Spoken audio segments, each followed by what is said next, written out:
Los comportamientos suicidas son provocados por alteraciones en las estructuras y funciones moleculares del cerebro. Estos impulsos neuronales recorren la corteza dorsal prefrontal, que está involucrada con las emociones, y la frontal inferior, que forma parte de la toma de decisiones y el control del comportamiento. Platicamos con el Dr. Benjamín Guerrero para ahondar en el tema. ¿De dónde provienen estos impulsos o estos pensamientos?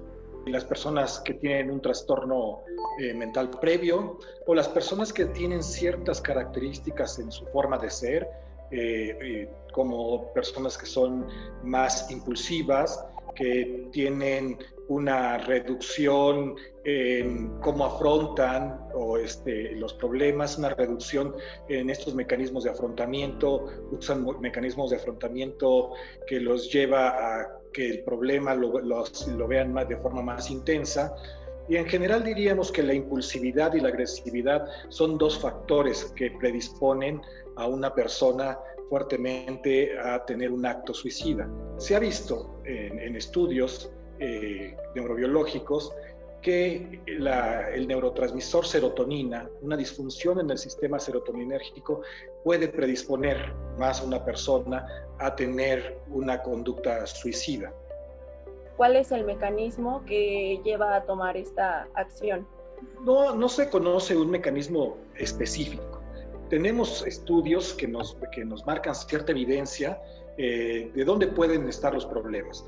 Y uno de los problemas es, efectivamente, está en este neurotransmisor llamado serotonina, en el cual diversos estudios han encontrado disfunciones, ya sea por un mal funcionamiento en ciertos sistemas como en la corteza prefrontal o alteraciones en su metabolismo, en la recaptura de la serotonina, pero también se ve que hay un componente genético. Hay personas que, si en tu familia ha habido antecedentes de suicidio, tienes más riesgo también de cometer intentos de suicidio, pero tiene que ver con una biología que predispone y está alrededor del sistema serotoninérgico, aunque en la actualidad también se estudian otros sistemas de neurotransmisión cerebral que pudieran estar implicados, como el glutamato.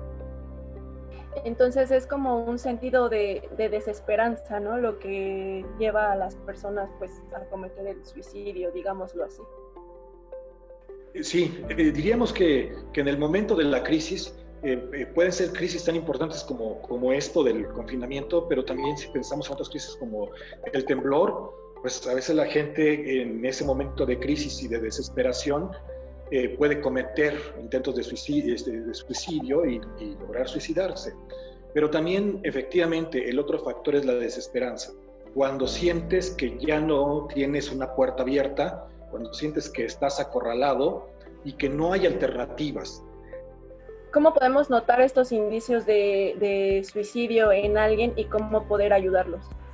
Cuando una persona empieza a hablar más de temas que tienen que ver, están relacionados con la muerte o con el hecho de que ya el mundo es muy negativo, se lo ve de un mundo negro, negativo, sin expectativas a futuro, tenemos que pensar algo está pasando, ¿no? Algo le está pasando. Pero si además empieza a tener conductas de aislamiento, deja de disfrutar las cosas que antes disfrutaba, tiene cambios en sus patrones de sueño, de alimentación, de actividad, empieza a manifestar que en un momento se queda más tiempo en su cuarto, que ya no sale, ya no convive con los amigos, o que empieza a consumir, aumenta el consumo de alcohol o aumenta el consumo de drogas, o empieza a hablar de medios para dejar de vivir, pues tenemos que actuar.